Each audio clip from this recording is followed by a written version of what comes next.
Today's guest is Chris Bounds. He's a young and super ambitious real estate investor who never gives up. Before COVID, he and his wife, Jamie, were running a very successful real estate meetup in Fort Bend County, Texas. Today, they are focusing on building long-term passive income.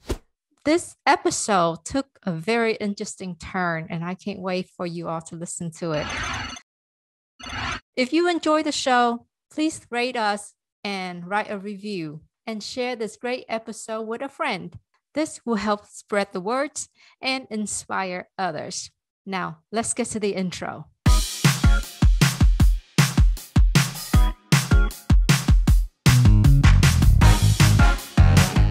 Hey ballers, welcome to episode 116, and with me is Chris Bounds from Houston, Texas. Hey Chris, welcome to the show. Thanks for having me, V. Yes, I know we're trying to get together for a while to do this, and I'm so glad we finally, make it work. Yeah, it's exciting. I always love talking shop, and especially with other successful real estate agents and investors. You're kidding me? You're like a superstar here in our local Houston area. So how are you today? Doing good. Busy. Actually just got off another, it was like a mini mastermind right before this one. And how have you been? I've been great. Can't complain. I mean, it's busy. Surprisingly, we're just so busy. Yeah, it was exciting watching. So I don't remember exactly when you got started, but at least whenever I got to know you through our mutual friend Eddie Gant and seeing your path and how quickly you've grown, it's been very exciting and into the short-term rental space too. So whenever I do these things, I try to learn as much as I'm giving to. So let's have some fun. Well, so just a side note, we're getting off track a little bit, but, watching people like you motivates me. I'm a very competitive person, like friendly competitions kind of thing. Yeah. So I always watch other people kind of kick me in the rear and say, "Baby, get up and get going again."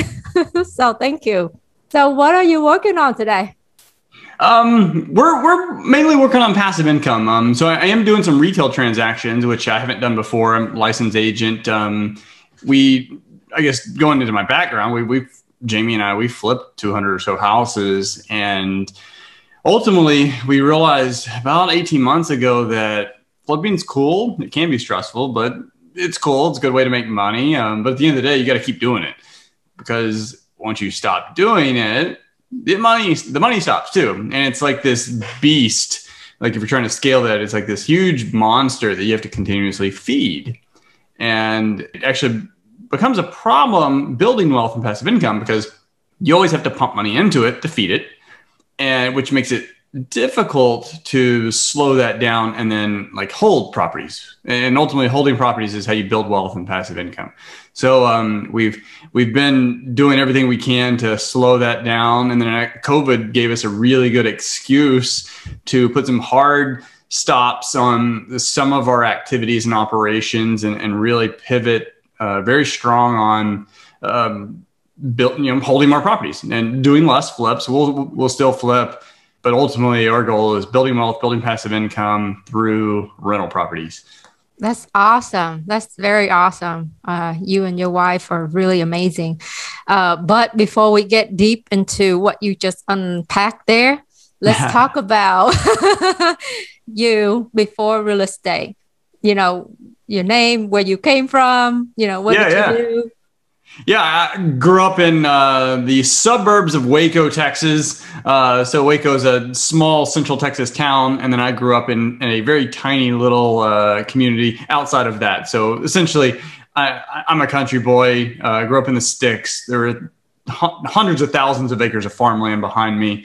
But I subliminally kind of learned the entrepreneurial, I got that DNA from my grandfather, who he lived the Rich Dad Poor Dad blueprint before that was ever even put on paper.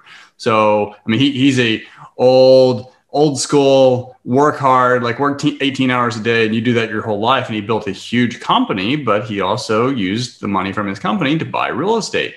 And he owned a lot of property. And I remember that. And then my parents owned a rental property. So that kind of So he bled was the into rich me. dad in Rich Dad Poor Dad? Yeah, that's basically who he was. He was Okay, the good. rich dad. And so I was a sponge, and he'd always talk about investing. And when I finally read the book, Rich Dad Poor Dad in college, then those little connections, like they finally all fired. And I was like, oh, okay, I get it now.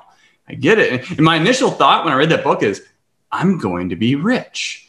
Now the book is like a 10,000 or 50,000 foot view. Like it's theory and it's true by and large, but operationally, it's not quite as simple. Like there are challenges in this business. It's not quite as easy as, hey, go buy a property and then rent it out. Like there's some things you got to know to make sure you don't lose money too. So you grew up in Waco, but you are in Houston now. What brought you here? Yeah, I went to Texas A&M, and then once I graduated, ended up flipping 4 houses while I was in college. Got connected with a guy who taught how to knock on doors and buy pre-foreclosures. This is pre-2008, so actually it was 2004. So foreclosures are ramping up. That's what he taught. That's the only thing I knew. And I with humor, I like to say I was dumb enough to believe everything he said, so I just did it. So I'm like this 21-year-old kid in shorts going knocking on doors, trying to like buy houses. And 3 months driving to San Antonio from College Station every weekend, knocking on doors, finally got a house. This guy, I don't remember the exact numbers. Basically, we bought it for about $15,000. It was worth $90,000. Ended up closing on it and then wholetailed to some other investor for, I don't know, maybe like $40,000 or $50,000 or so. So I'm like, holy cow. And ended up doing like 3 other transactions before I graduated. Then moved to Houston. Here's a little key part in my early beginnings. What will get in the way of a great life is a good life. So I graduate. I still have 2 rental properties. My business partner's gone. I'm basically running it, so I don't want to build it since they're not a part of it anymore. So I coast, get a high-paying job, have no debt. I had a really good life. But that fire, because when I was in college, I was broke. Like I didn't have any money. I didn't have a job. I was broke and I was really hungry. But when I graduated, I had a really high-paying sales job.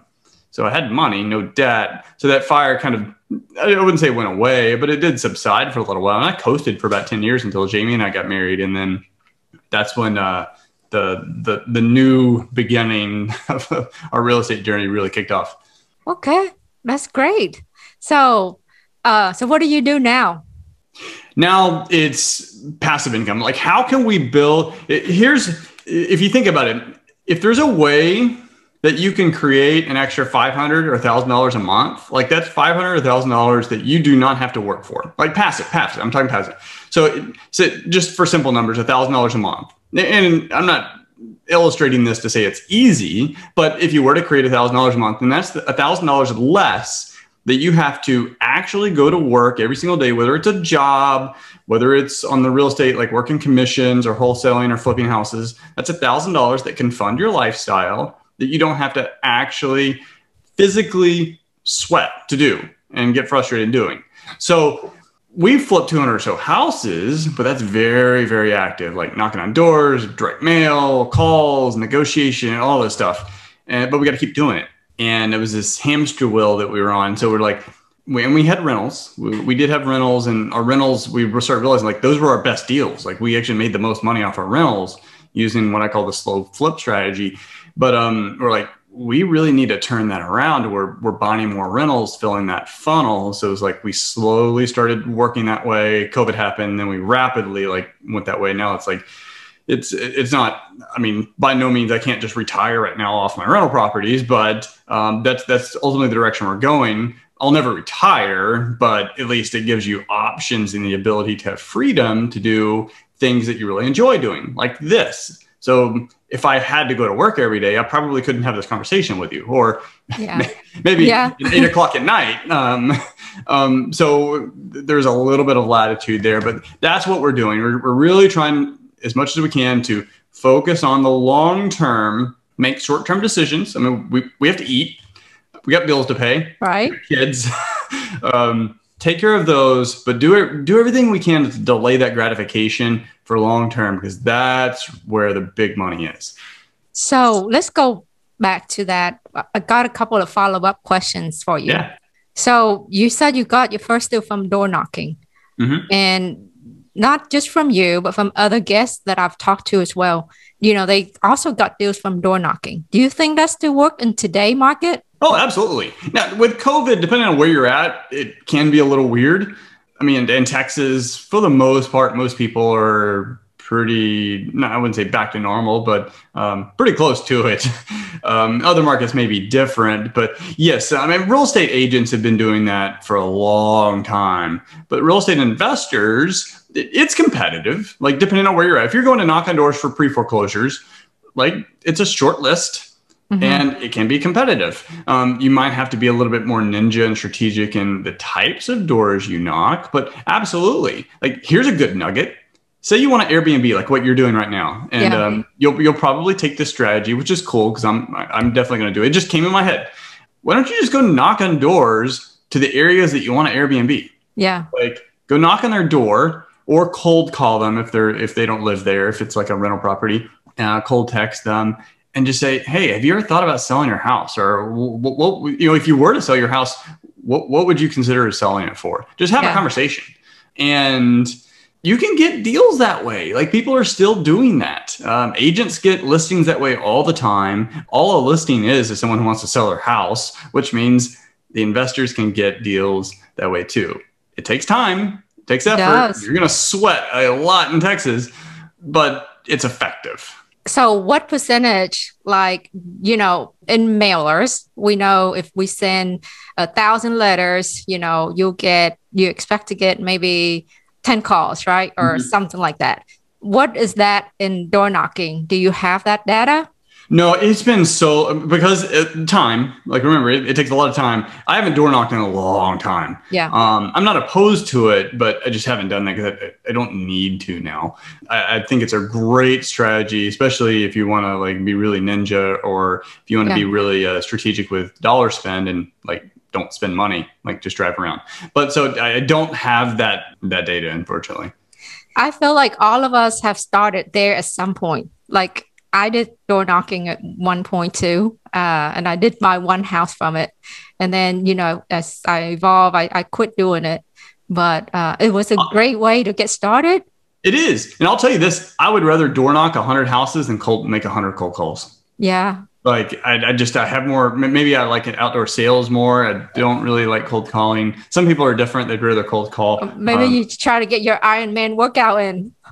Yeah. There's that. But I think you need to be able to be comfortable in those uncomfortable situations and having communication and connecting with people. If you're going to build a virtual business, cold calling takes care of it. If you want to be like in the trenches and get to know your neighborhoods and all that, drive them, start knocking on doors, get in those uncomfortable situations with people who are going under foreclosure. As an example, like they're not really in the best emotional state. Like try talking to them, but every once in a while you'll actually find the person that like is thankful you're there. And that's what we had when we rented our first deal. He was like, literally, it was the last one of the day. And we almost were exhausted. It's been 3 months. We're like, let's just go home. But we knocked on the door. He came out. And he's like, how can you help me? And that was pretty cool. And another cool story is the mentor that taught us that, his daughter went to that house. She did not knock on the door. Wow. I'm thankful for that. and he learned a valuable lesson because that story made it back. And it's like, hey, look, I mean, when you take action, you're rewarded. Yeah. Did you tell her how much you made on it? We split that with the mentor. So the way the deal works, and I mean, I'm 21 years old. So his whole deal was, hey, if you bring a deal, like I'll help you negotiate, get under contract and dispose of it. And then we'll split the profit. So I think I walked away with about 15, 20 grand, which for me, I'm like a multi-millionaire from broke college kid to 15, 20 grand. Like I'm doing really well. Like this looks really good. And it also helps pay for the bills that ran up on my credit card with like gas bills and also the mentorship and all that. Okay. So I think I've seen you around. We've known each other and you've been in real estate for 6, 7, 8 years? Officially in Houston, my wife and I, we started 2011, but we went full time in 2015. Okay. So that many years under your belt, I'm sure you've seen a lot of changes, something that may work in 2011 or 2000 may not work today. Mm-hmm. So how has that been evolved for you over the years? Like what was working great for you then, but's not working now anymore? This episode is brought to you by Buzz Vacation Rentals, a premier property management company in Houston and Galveston area. Give Buzz a call at 281-549-8432 to learn more about their rent guarantee program, or check out their website at listwithbuzz.com. Now, back to the Real Estate Baller Show. I remember it was, I think, 2019.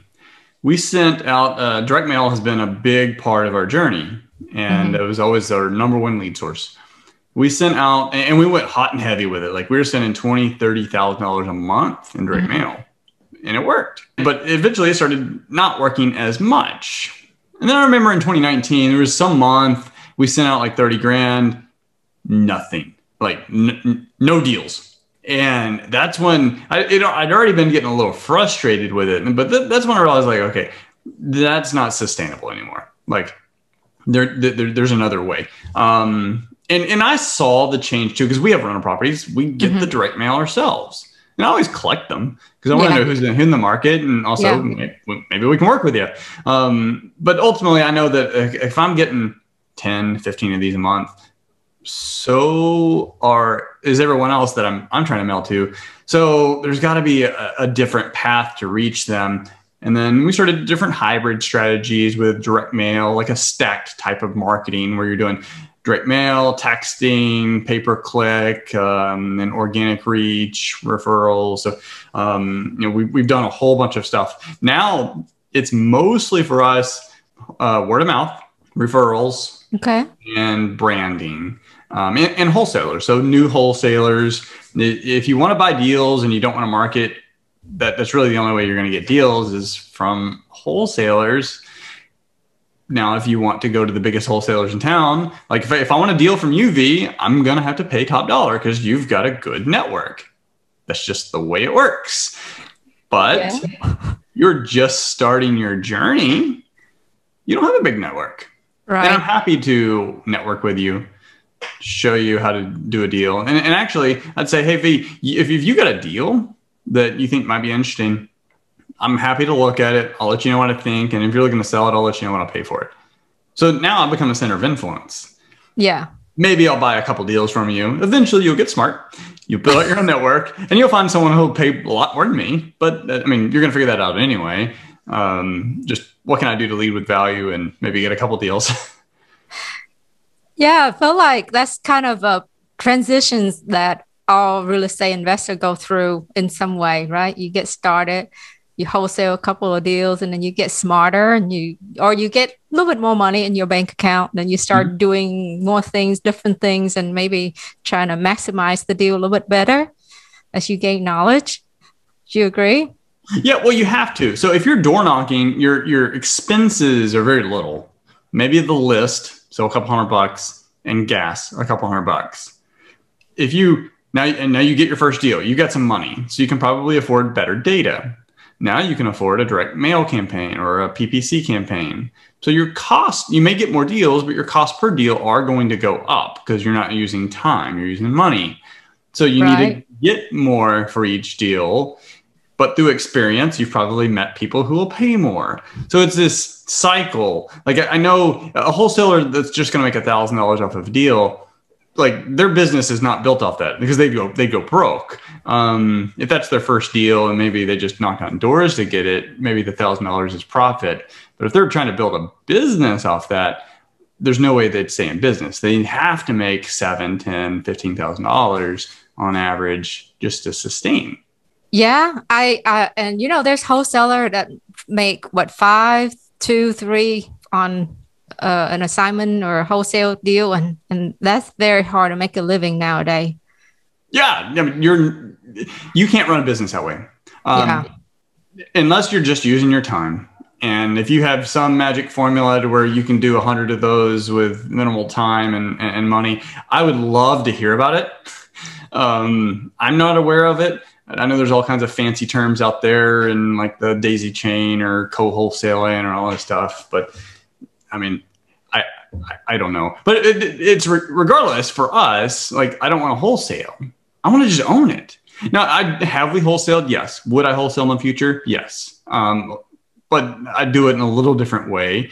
And there are deals that typically they just don't fit my buy box for a hold, which is fine. I mean, we did one a couple months ago. It was in a great rental neighborhood, but I just wasn't able to do what I needed to do to it to make it work for us. So I knew an investor, and we ended up working with him, and he got the deal. And that's kind of how we wholesale. So having been through all of that, what are some strategies that are working really well for you right now in growing your business? Holding. So here's the thing. So we flipped 200 houses. It's great. Yeah. But in 10 years, think about it like right now, like anyone listening to this, like right now, especially if you're new, in 10 years, with what number will you be more happy with? You flipped or wholesaled 100 houses, or you own 30. I actually own 30 rental properties is paying you maybe $10,000 or $15,000 a month. And you have $300,000, $500,000 in equity. Like, what are you really going to be more proud of? Because here's the magic number, 5. If you have 5 rental properties, you are a millionaire. All you have to do is let your tenants pay them off.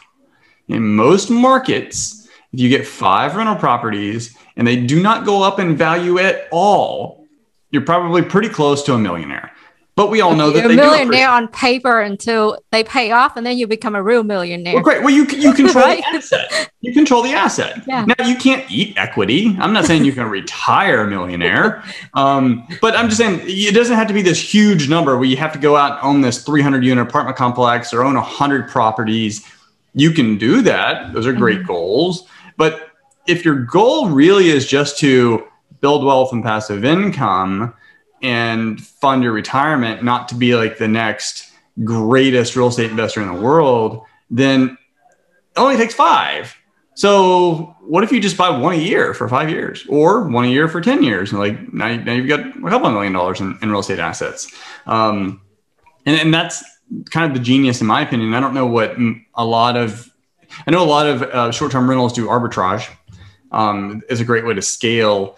But I like to think of short-term rentals as that's your McDonald's. Like McDonald's owns the best real estate, and Starbucks, they own the best real estate all across the world. They have a business to fund it. Well, that's what Airbnb is. You now have a path to fund some of the most expensive real estate in the world and pay it off. And if you can do that, you can do it smart, smart way, protect yourself, have multiple exit strategies. But then you can control some of the best places. And if you really want to go the extra mile, like do it in places you would love to travel. That's it. Yep. I feel that, you're right, because that's one of the reasons why I got into real estate in the first place, is that I became an accidental landlord at one point. I bought a property and couldn't sell it at the price I wanted to. So I turned it into a rental. And then, a few years later, when the market turned around, that was during 2008.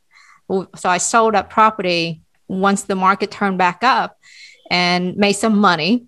And I thought, you know what if, just like you, what you said, 5 free and clear, right? 5 property, and they at $1,500 a door. That's a pretty good living. And I don't know of any other investment vehicle that can give you that, It's not bad. And on top of that, like most people aren't going to just, you can't just sit on a beach and drink like pina coladas every day. Like you'll go out, you'll go insane. Like you've got to do something. And if you're able to do something, and whether it's consulting gig or some type of client service business, like an agent, helping friends and family, like it's, especially if you enjoy it. If you really enjoy it, it's not work. Like I enjoy this. There are times that like it sucks. It's like, it's not fun, but if you really enjoy it, then it makes it easy to be okay with the process and your long-term goals and making money. And that's what we try to do. So yeah, you can build out that rental portfolio, Airbnb, or like short-term, long-term rentals, but build it out, let someone else pay off the asset, then find a way to fund your lifestyle through whatever active income you are doing, unless you're all in on real estate, then you can still flip to eat, wholesale to eat, do commissions to eat, and then just build wealth over time. So let's talk about what has been your biggest mistake and how did you get through? Biggest mistake for us was trying to scale scale someone else's business. So we started first buying rentals. We both had jobs. That turned out really well. Then we did a few flips. Still had jobs. Really well. Then when we ended up selling one of our rentals, actually 2 rentals. It was over $200,000 off 2 rentals. Yeah. Using the slow flip strategy. Then now we go full time. So at this point, we're doing what we've always done, just a little bit more of it. We're doing well. But then we're like, hey, let's scale this thing. Like, we're actually making really good money. Let's scale it. And there's a problem with scaling. And that word is so dangerous. Oh, it's very dangerous. I feel like everyone has talked about scaling. And I myself was saying that word a lot in the past 2 years. But yes, go on. It's a buzzword. And scaling's not bad. And you can do it. But the problem, you are here. You want to scale to here. Uh-huh. The problem is this whole section in between, it's what I call the death zone. Yep. So you're going to have to invest in resources, whether it's people or tools or marketing and lead generation. You're going to have to invest in all that. That's a cost, a direct sunk cost. And if you can't recoup that back quick enough in revenue, actually not just revenue, net profit, yeah, you'll got a business. So we were scaling, but we found, and now competition's getting a little stronger, the market's changing. And then we found ourselves having to buy properties that we probably we definitely shouldn't have bought, but we wouldn't have bought otherwise. Because now we had to buy them. We had to maintain a quota to make the dollar spend worth it. And the sales agents that we have on staff, like, it make it worth it for everyone. And our net profit per deal started dropping. And then it was like 2018, it took a big hit. And then we ended up buying, there was a deal we lost 70 grand on in Kingwood. 70,000. Like, whew. That hurts. You never, I don't know, you get over it? It's gone. No, I mean, yeah, you sold it, but emotionally, like, I'm not very fond of Kingwood right now. And yeah, so that hurts. But we had a couple just not good deals. We shouldn't have bought them to begin with, but we did it. I justified it because you can always justify it if you need to. But if in a 2016, 17 me looking at that deal, I wouldn't have done it. So it was just like, this is stupid. And one, if we keep doing it, we'll go bankrupt. So that's bad. And then 2, why don't we go back to what we were doing before? Like, run very lean, run very smart, do really good deals. We'll do less of them, but we'll make more money. And then I can just enjoy the process. I don't have to go out and try to build the next Amazon of real estate or whatever it is. I can enjoy the process, and which I do.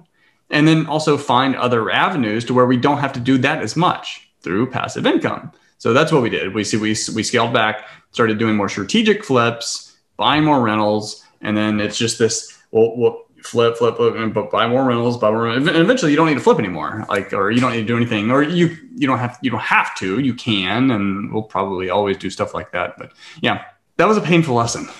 You are somebody, I would say, the guy who never gives up. Like, you always survive. Skill. Huh? That's my superhuman skill. I'm a B+ student. I'm not inherently like in class. Okay. So this was very evident in college. So I had to fight to get into Texas A&M.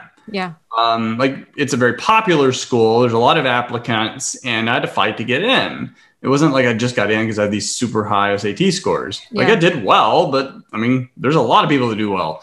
And so there's that. But I noticed that there was a lot of my peers they were on scholarships for scholastics that dropped out. But I had to fight to get in.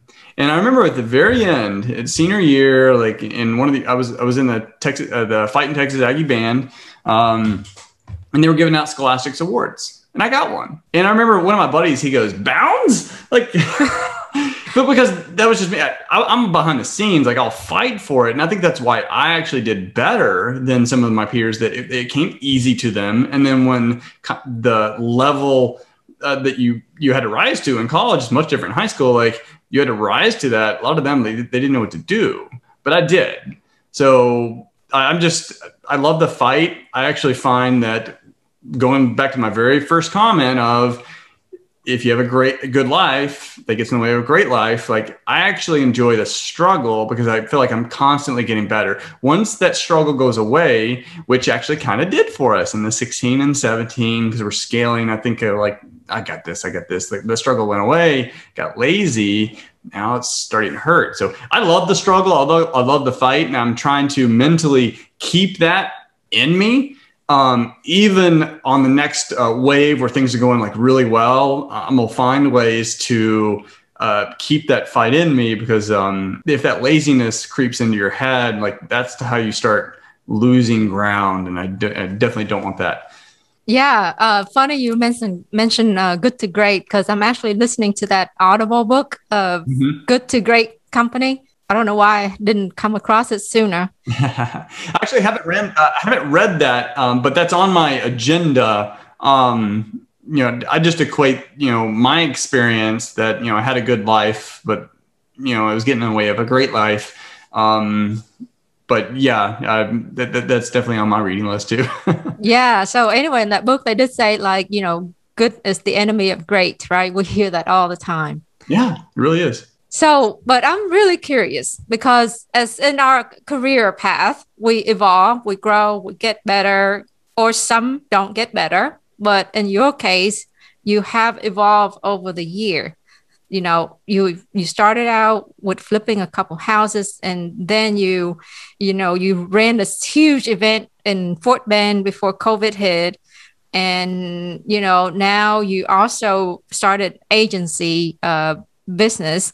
So how has your mindset, like what's going on in your head? At what point you say, okay, I gotta make a change. Tell us about that.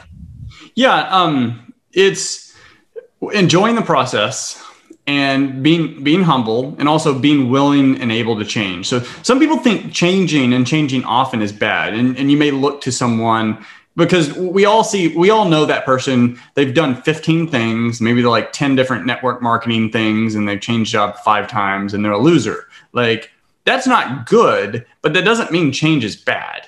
Like, I mean, you can find people who they test, boom. Now they like created the next Instagram or something. Like it's okay to change. And that's what I've been willing to do. One of the things that I held back on for the longest time, and this is a huge money maker for investors that are also licensed agents. So back in and I've had my license since 2014, but I never used it in my investing business other than pulling comps and occasionally listing our own stuff. But in 2018, I asked my lead manager, I was like, hey, every deal that we bid on that we did not buy, what happened to it?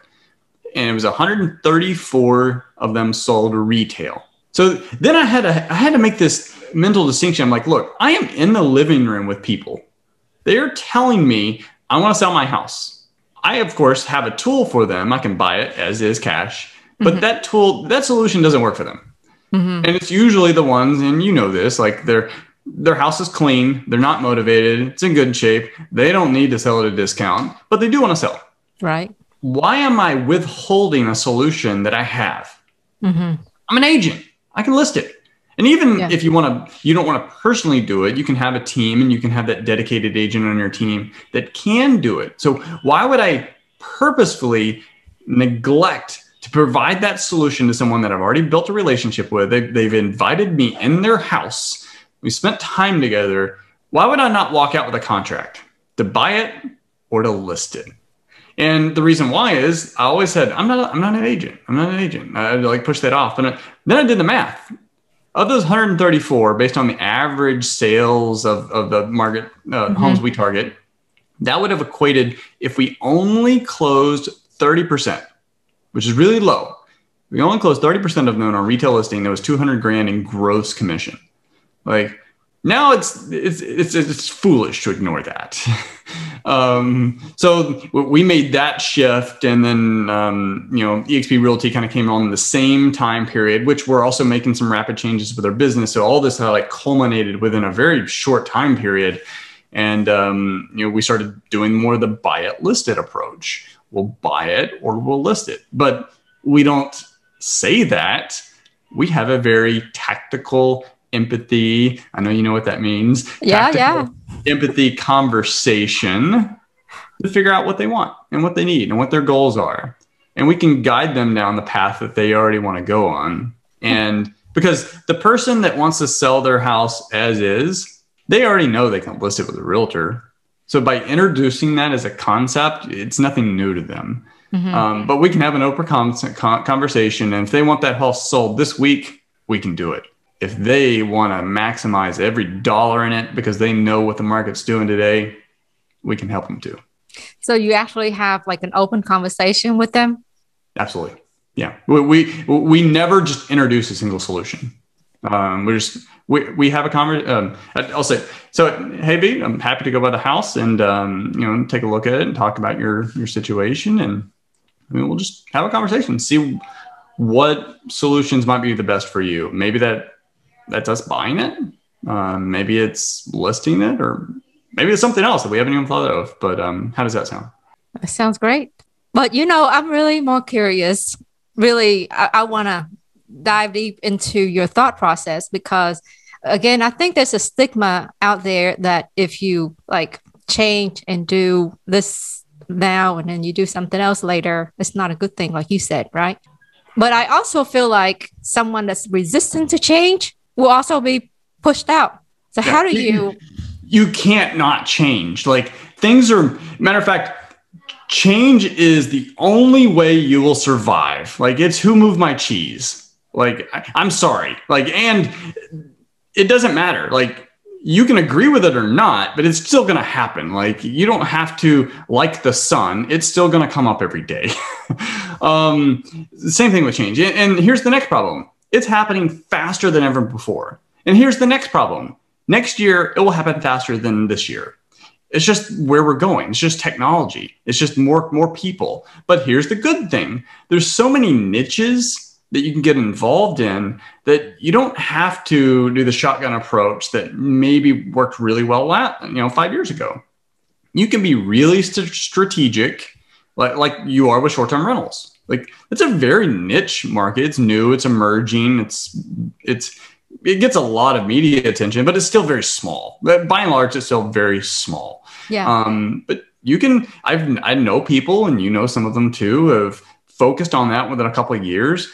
They're making 6 figures gross a month. Like, that's huge. Like, who would not be in that situation? It wouldn't change their life. So you can be very niche, but you have to change. You absolutely have to. Because if you don't, then someone is going to come up with something, whether it's a strategy, a tactic, or whatever, or a new type of. So the consumer is always changing too. So here you go. Open door. Like 10 years ago, not even a thought. Like, who's going to sell their house to someone online?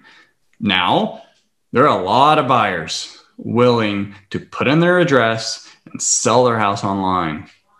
Like, yeah. So what have investors had to do? Well, there's a lot of investors that'll make offers over the phone. They'll buy your house over the phone. And I've done that. Or they have some type of automated sales capture through a website. So you got to change with the market. Yeah, but do you have a process that you go through each time, like evaluations before you make the change, or is it just gut feel? For me, gut feel, no, I'm not good at that. I'd say sometimes my gut feel actually steers me in the wrong way, and I've made mistakes on that too. I mean, there are people out there that like their gut is the North Star, and like it seems like everything they do just turns to gold. I don't know, like the Elon Musks of the world. Yeah. That's not me. I do try to watch it. Like if I would say gut feel, like I was wrong on Bitcoin. I think that was the dumbest thing in the world. Do I wish I bought Bitcoin when I was making fun of it 3-4 years ago? Heck yeah. But it's one now making sure I have an open mind and then just watch it, see what's going on, and without prejudice. Like if I would have done that with Bitcoin, I'm like, oh, that's interesting. Let me see about it. Let me put 10, 20, 30, 50 hours actually investigating it. Let me see what are the actual people that are investing in it, or who are a part of it, or who are talking about it. Let me see what their thoughts are. Are there any influential people who are smarter than me talking about it? And then just kind of watch, observe, see how that affects things. And then you can get a greater gauge on if that's something you need to adapt or shift things or adjust or what. I didn't think we were going to get this deep today. This is fun. This has been different because on that same subject, NFTs. So I have been I've completely shunned crypto until about 3 months ago. Yeah. And then I started taking a bigger look at it once I heard. So I heard about it through NFTs. And I was like, well, what's an NFT, a non-fungible token? And we don't have to go into the details of that. But I was like, well, what is that? Okay, well, that's something on the Ethereum coin.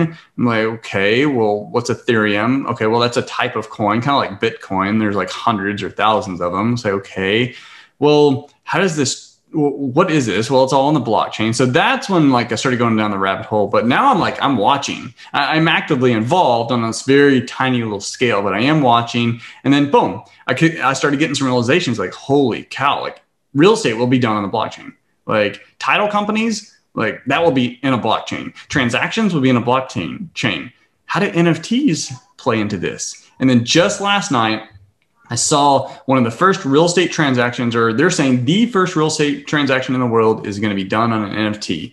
The founder or co-founder of, I think it's TechCrunch, is selling some condo of his, I don't know where, somewhere in like the old Russian era countries. He's selling his condo, and it's going to be an NFT, but it also includes the actual condo too, which is just interesting. And it's interesting to see that, and who knows what that'll look like 5 years from now, and new ideas and strategies. But yeah, it's just having that open mind, watching it, and then kind of, I don't know, pondering on what that could be or where that can go. And don't shut it off, though. I've done that. Interesting that you said that. In our last newsletter, we have a monthly newsletter that we produce, and the topic that I had was Bitcoin versus real estate, or all these cryptocurrency versus real estate. That's quite interesting to just do some research on that. And I hadn't figured out how to purchase cryptocurrency yet, so maybe I need a lesson. Yeah, I mean, Google's your friend there. So here you are, 10 years later, right? So 10 years? Roughly, yeah. 10 years since Jamie and I started buying our first rental property, yeah. So 10 years, 200 plus deals later. Can you share maybe your proudest moment, a funny story, or a highlight in your career?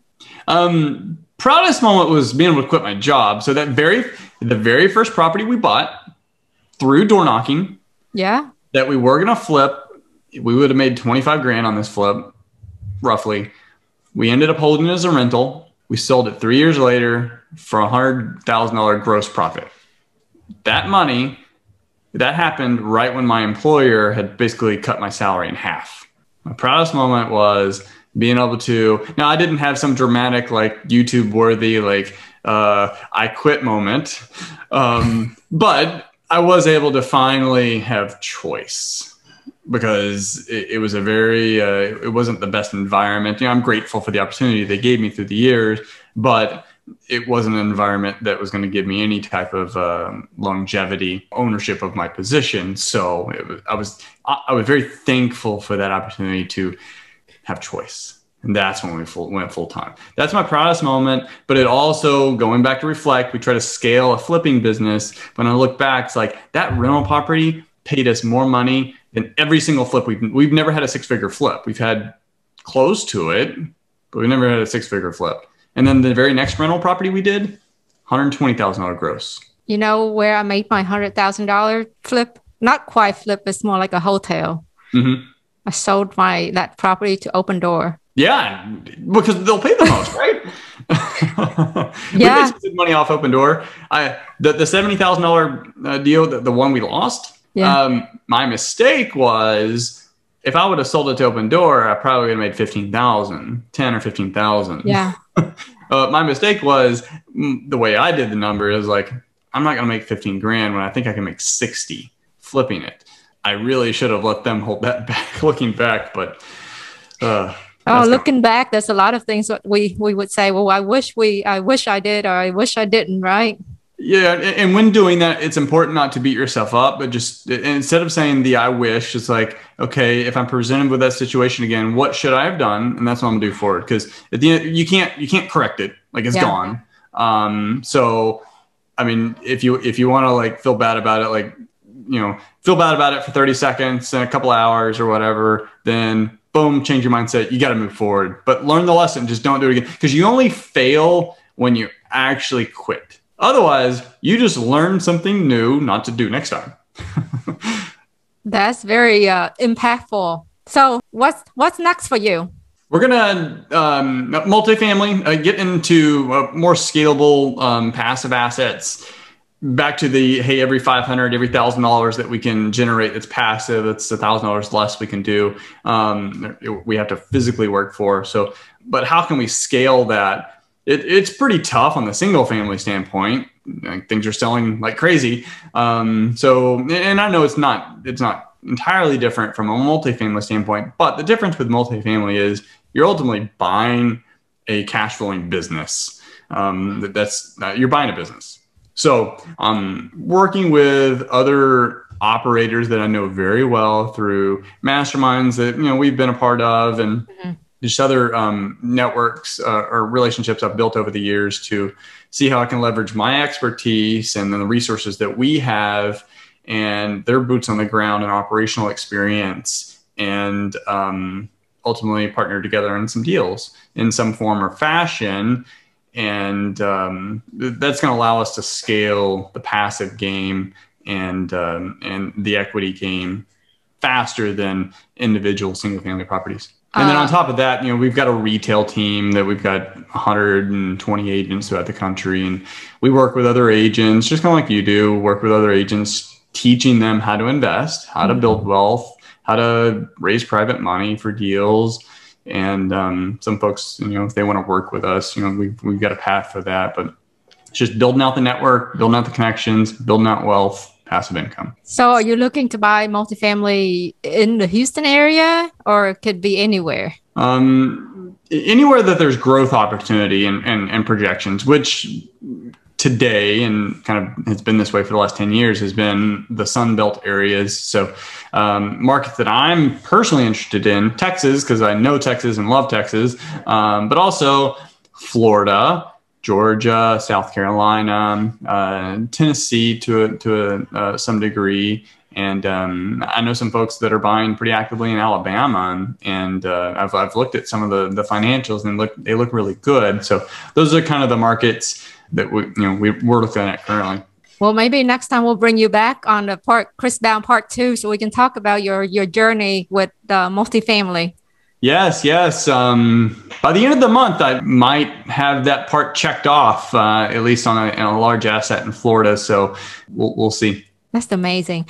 Okay, so as we wrapping up, questions I ask every guest on the show: what is the one thing that people might be surprised to learn about you? Surprised to learn? That's interesting. I ran for 48 hours. 4 miles every 4 hours for 48 hours. So that's an interesting, I don't know if that's where you're going, but it's called the 4x4x48, coined by David Goggins, a crazy, in a unique way, endurance athlete. But you run 4 miles every 48 hours on the clock for 48 hours straight, which is more of a mental game than it is physical, as much as you can imagine it would be. That done an Ironman. I've climbed a 14er in Colorado. I love endurance. I always said if I was a billionaire, the billionaire that I would mimic would be like Richard Branson, because he's like that adventurous guy who goes kite surfing every day or something like that. Like, he's the billionaire I would be. Well, mine would be sitting on the beach. Yeah, I mean, there's nothing wrong with that, but that's too much work running for that much. Yeah, you can just you can afford the good health and skincare and massages and all that to stay healthy. Yeah, that's right. Just have a facial every day, Yeah. Well, Jamie, we can definitely get on board with you there. All right. Yeah, we two got to talk. Okay. So how does the audience get in touch with you? Very active on almost all social media platforms. If you go to investedagents.com, you'll see a link with all of our social accounts on there in various ways. We have an Invested Agents community where we just network with other like-minded real estate agents and investors and give value. We got some free tools and yeah. Thanks for watching, and thank you, Chris, for joining me today. If you found value in this show, please share it with a friend.